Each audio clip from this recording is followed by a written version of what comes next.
और एक एक सेक्टर पर अगर एक छोटी छोटी बुक बनाई जाए ना, BHEL ने क्या किया, NTPC ने क्या किया, स्टील अथॉरिटी इंडिया लिमिटेड ने क्या किया, स्टेट बैंक ऑफ इंडिया ने क्या किया, पंजाब नेशनल बैंक ने क्या किया, पंजाब नेशनल बैंक की कहानी सुनेंगे तो आपके रोंगटे खड़े हो जाएंगे। ये पंजाब नेशनल बैंक लाला लाजपत राय ने शुरू किया था इंपीरियल बैंक को टक्कर देने के लिए। इंपीरियल बैंक होता था अंग्रेजों का, तो सब भारतवासी अपने बैंक अकाउंट उसमें जमा करते थे। तो लाला लाजपत राय ने कहा स्वदेशी आंदोलन आप जानते हैं 1905 में, उस स्वदेशी आंदोलन के गर्भ में से निकला पंजाब नेशनल बैंक, और सारे क्रांतिकारियों के bank account Punjab national bank में जमा होते थे, क्योंकि अंग्रेज इन क्रांतिकारियों का बैंक अकाउंट स्वीकार नहीं करते थे। लाला लाजपत राय का bank account Punjab national bank में था, भगत सिंह का bank account Punjab national bank में था, चंद्रशेखर आजाद का bank account Punjab national bank में था। चंद्रशेखर आजाद की जो संस्था थी ना, हिंदुस्तान सोशलिस्ट रिपब्लिकन आर्मी, उसका bank account Punjab national bank में था, क्योंकि अंग्रेजी बैंक इनको स्वीकार नहीं करता था।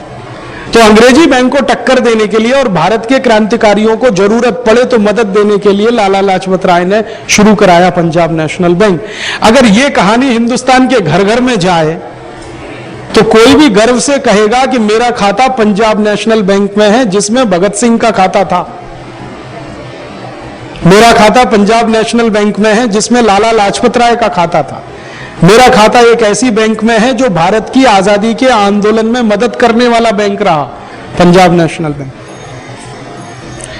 और कई बार तो ऐसा भी हुआ था कि पंजाब नेशनल बैंक के कर्मचारियों ने फंड्स इकट्ठे कर करके ये भगत सिंह ऊधम सिंह को दिए थे बम बनाने के लिए, पिस्तौल तमंचे चलाने के लिए, क्योंकि पैसे की जरूरत पड़ती थी। तो ऐसी बातें, साधारण बातों से लेकर विशेष बातें जो कुछ हुई हैं पिछले 10-12 वर्षों में पब्लिक सेक्टर के द्वारा, वो हम लोगों के सामने लाएं। अभी क्या होता है, एक साइडेड पिक्चर पूरे देश में प्रचारित किया जा रहा है, पब्लिक सेक्टर हरामखोर है, सफेद हाथी है, ये बर्बाद हो रहे हैं, बकवास कर रहे हैं, ये इसलिए कि इनको खत्म करने के लिए सरकार तैयार बैठी है।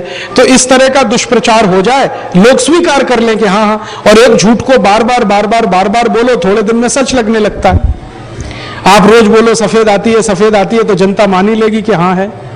तो फिर जिस दिन बंद होगा, जनता को कोई दुख नहीं होगा, और ये बेचारे अकेले मर जाएंगे, क्योंकि ये विरोध नहीं कर पाएंगे, अकेले उतनी दम नहीं। तो मेरा ऐसे मन में आता है कि हिंदुस्तान के साधारण लोगों को एजुकेट करने के लिए कम से कम पब्लिक सेक्टर के बारे में छोटी छोटी बातें, साधारण बातें पहुंचाई जाएं लोगों के पास। जैसे आज हिंदुस्तान में 76,000 मेगावाट बिजली बन रही है। आजादी मिली थी तो मुश्किल से 6,000 मेगावाट बिजली बनती थी, वो भी मुश्किल से। तो ये 76,000 मेगावाट बिजली किसने दिया इस देश को बना के? अमेरिका की कंपनी ने, इंग्लैंड की कंपनी ने, भारत की कंपनी ने, NTPC या स्टेट की जो पावर कंपनियां हैं राज्यों की, उन्होंने दिया। और 1 लाख मेगावाट की कैपेसिटी है, 2-3 साल में आ जाएगा वहां तक, वो भी उन्होंने दिया। एनरॉन एक विदेशी कंपनी आया था, 1 मेगावाट अभी तक हिंदुस्तान को नहीं दे पाया। इतने साल से तमाशा चल रहा, लोगों को ये मालूम होना चाहिए। ऐसे ही हिंदुस्तान के 3 लाख गांव में पीने के पानी की जो व्यवस्था आज तक हो पाई है, आप जानते हैं इसमें फंड्स किसके इस्तेमाल हुए हैं? LIC के, GIC के। गांव में पीने के पानी की व्यवस्था में LIC, GIC के पैसे का इस्तेमाल हुआ है, सरकार के पैसों से नहीं है, माने सरकार के बजट के खर्चे में से नहीं आए। ऐसे ही इतनी 14,000 किलोमीटर सड़कें हिंदुस्तान के पब्लिक सेक्टर के भारत सरकार को दिए गए मुनाफे में से 14,000 किलोमीटर की सड़कें बनी है। रेलवे का इतना बड़ा नेटवर्क बना है जो दुनिया में दूसरे नंबर का सबसे बड़ा नेटवर्क है। ये कहां से खड़ा हुआ है? कोई विदेशी कंपनी ने नहीं खड़ा किया, हिंदुस्तानी रेलवे ने खड़ा किया है। और आज उस रेलवे को गाली देके इस स्थिति में ला दिया है कि वो डिफेंसिव हो जाए, और डिफेंसिव होते चले जा रहे हैं बेचारे, और छटनी होती जा रही है, विद्रोह नहीं हो रहा पूरे देश में। तो ये बैंकों ने, बीमा कंपनियों ने, रेलवे ने, हमारे NTPC ने, हमारे तमाम दूसरे सेक्टर ने जो कुछ समाज के लिए किया है, इस पर अगर 1-1, 2-2 पन्ने का भी मटेरियल सेक्टर वाइज तैयार करें, छोटी बुकलेट बने, सरल भाषा में बने, गुजराती, मराठी, तमिल, तेलुगु में बने, स्लाइड्स बने, गांव-गांव जाकर उनको दिखाया जाए, तो ये बिल्कुल उलट जाएगा। जनता कहेगी अच्छा हमको तो मालूम ही नहीं था, हमको तो मालूम ही नहीं था, हमको तो मालूम ही नहीं था। जब मालूम होने लगेगा तो जनता को समझ में आएगा कि हरामखोर ये नेता हैं जो लगे हैं कौड़ी के भाव में पूरे देश की संपत्ति को बेचने के लिए। प्राइवेटाइजेशन के नाम पर ये क्या करने जा रहा है, मैं थोड़ी देर पहले आपको बताया। और WTO की कंडीशन में क्या करने जा रहे हैं। दिल्ली का एयरपोर्ट दुनिया का अकेला ऐसा एयरपोर्ट है जिसके पास 6000 एकड़ जमीन है, किसी एयरपोर्ट के पास नहीं। दुनिया का सबसे बड़ा एयरपोर्ट है सऊदी अरब में, जिद्दाह में, उनके पास भी इतनी जमीन नहीं। सिंगापुर के पास नहीं, अमेरिका के किसी एयरपोर्ट के पास इतनी जमीन नहीं। 6000 एकड़ जमीन है उनके पास, और उस पूरे एयरपोर्ट को प्राइवेटाइजेशन के नाम पर 1400 करोड़ रुपए में बेचने जा रहे हैं फ्रांस की एक कंपनी को।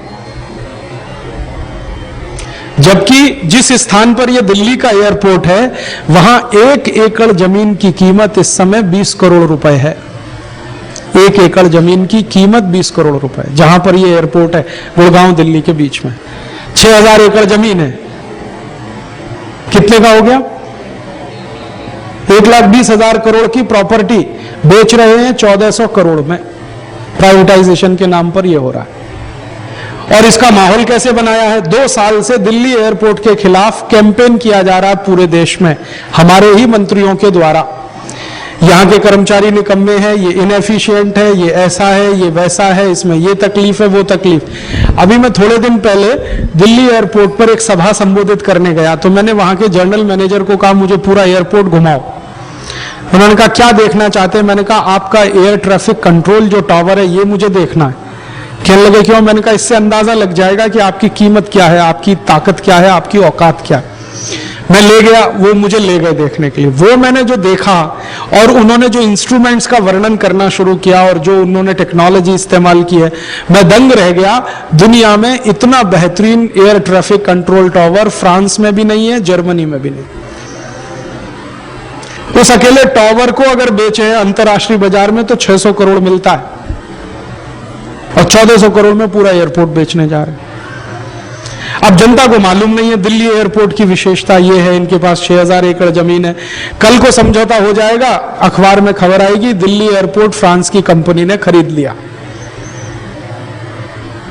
और कर्मचारी बेचारे मुंह बंद करके बैठे हैं, क्योंकि सरकार के खिलाफ बोले कैसे, उनसे पगार पाते, सैलरी पाते। और ये जो प्रॉपर्टी है, मैंने एक दिन उनसे पूछा कि अगर ये 6000 एकड़ जमीन, इसमें इस्तेमाल कितनी हो रही है?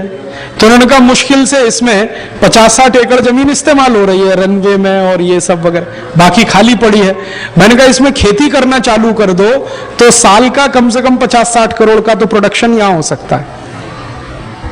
तो उन्होंने कहा राजीव भाई खेती तो छोड़ो, हम यहां गोल्फ क्लब बना दें और उसमें एंट्री फीस रख दें तो साल का 1400 करोड़ तो हम इसी से कमा के दे सकते हैं सरकार को, गोल्फ कोर्स बना के। क्योंकि जितनी विदेशी फ्लाइट आती है ना, इंटरनेशनल फ्लाइट रात को अक्सर आती हैं, उनमें कई बार ऐसा होता है कि एक एक दिन वो लोग ठहरते हैं, फिर दूसरी फ्लाइट पकड़ के वो गोल्फ खेलेंगे, फीस लगा दो, साल का 1400-1500 करोड़ उसी से आ सकता है।